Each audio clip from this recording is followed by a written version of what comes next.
Hi, everybody. My name is John Laffey. I am a professor of political science at Plymouth State University in New Hampshire.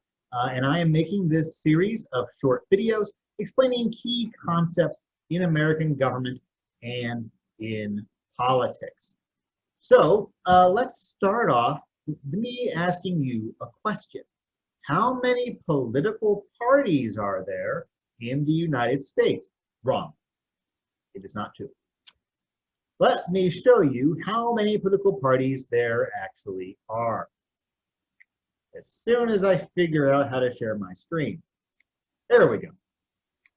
This is a list of political parties in the United States. We have the Democrats and the Republicans.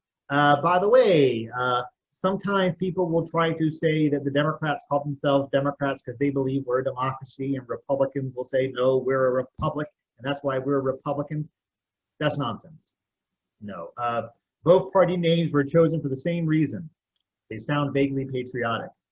The Democrats were formed in the 1820s and 30s, and they chose Democratic as their party name because that's a patriotic term. And the Republicans, when they formed in the 1850s, chose Republican because that's a patriotic term, and Democrat was already taken.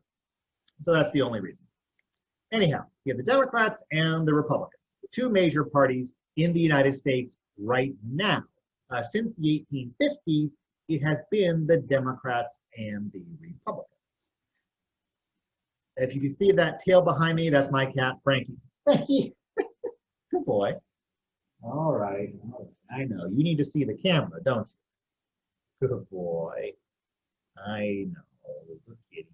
You want to hear about parties too, huh? All right, good boy. All right. Enough of that interruption. You offended now? All right. Enough of that interruption. So we have two major parties. Then there are the other major parties. These are usually called third parties, which is a bad term. There's a lot of these third parties, but in reality, they're just any political party that isn't the Democrats or the Republicans. So we have the big three third party here, which is almost a contradiction. The Constitution, Green, and Libertarian parties, who between them have 0 governors and 0 members of Congress. And then we have these smaller third parties, the ones who are even smaller than those three. The Alliance Party, the American Freedom Party, who are actually racist, who want a dictatorship. It's not a very good name. Communist Party USA, Freedom Socialist, Independent, Independent American, Party for Socialism and Liberation, Peace and Freedom, which is also socialist. Social Democrats, Socialist Party USA, Socialist Action, Socialist Alternative, Socialist Equality, Socialist Workers, and you begin to see why socialists can't accomplish anything. They can't even agree on a political party. All right? All right.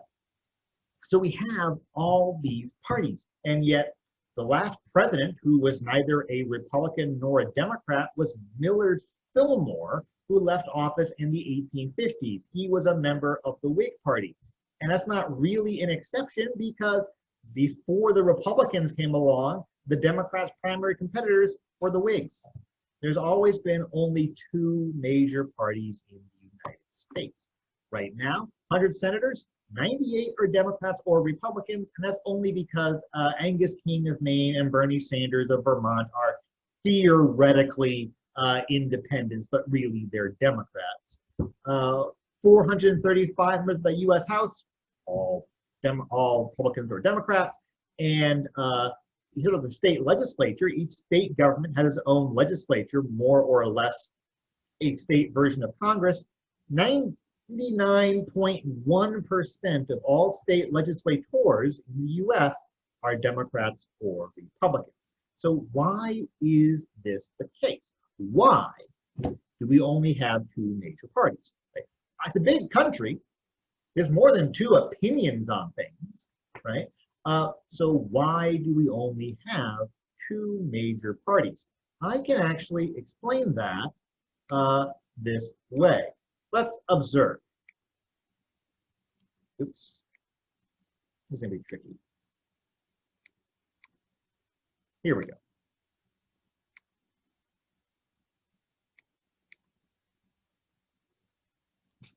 Imagine this was an election for some office in the US. Let's say this was an election for governor of New Hampshire, right? And we have the red candidate, the blue candidate, the green candidate, the yellow candidate, the orange candidate, and the purple candidate. These are the parties, right? They're all based on colors. Now let's imagine that the red candidate wins 30% of the vote and the blue candidate gets 20, etc. Who wins? The red candidate wins. He has the most votes. In the United States, usually, if you have more votes than your opponent, then you get the job. You get the seat. And what does blue here get for coming in second? Nothing. He gets nothing. No prize for second place. This is how elections work in the US. We have a single office up for election, and whoever wins gets that office, and the guy who comes in second gets nothing. We call this a winner-take-all election. Now let's imagine here, blue, green, and yellow are pretty upset, right? Let's imagine that, yellow and green, yeah, they have their differences with blue, but they really hate red. They hate red. And they're all a lot closer to each other than they are to red. So in the next election, what should yellow and green voters do? They should vote for blue because blue has the best chance of stopping red. So next time around, they vote for blue.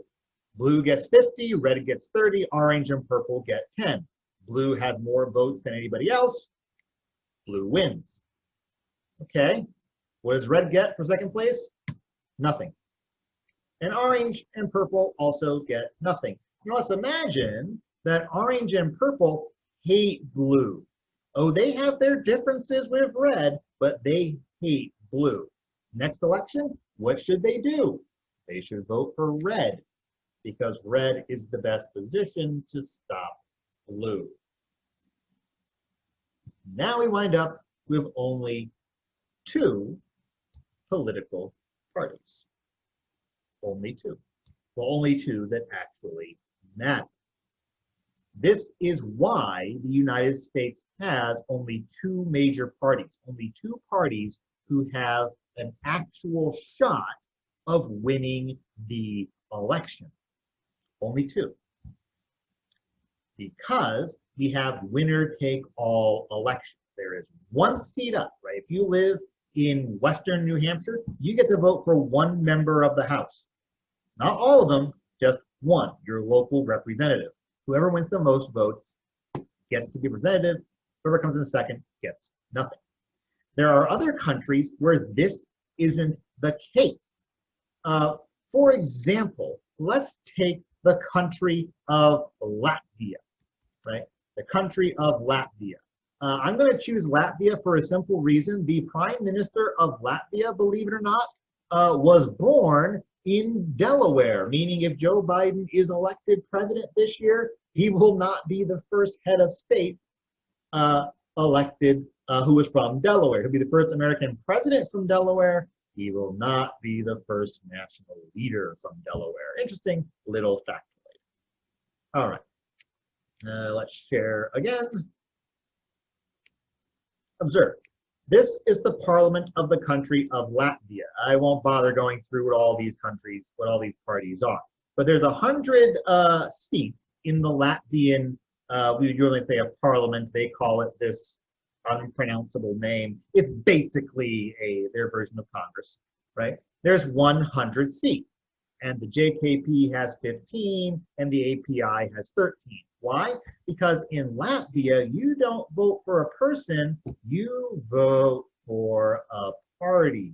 When you go out to vote, you don't say, I'm voting for John Laffey, a member of whatever party. You just say, I'm voting for whatever party. And if the JKP wins 15% of the vote, guess how many seats they get in the Latvian parliament? 15. Right?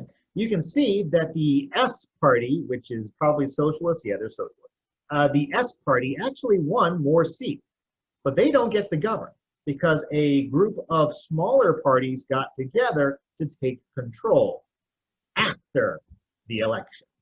Right? Here, if you're part of the JV party, you don't waste your vote by voting for the JV party. If they get 8% of the vote, they win 8% of the seats. But in the US, if a party got 8% of the vote, they would win exactly nothing because they would never have the most votes in any particular place. Right? So this is why the United States has only 2 major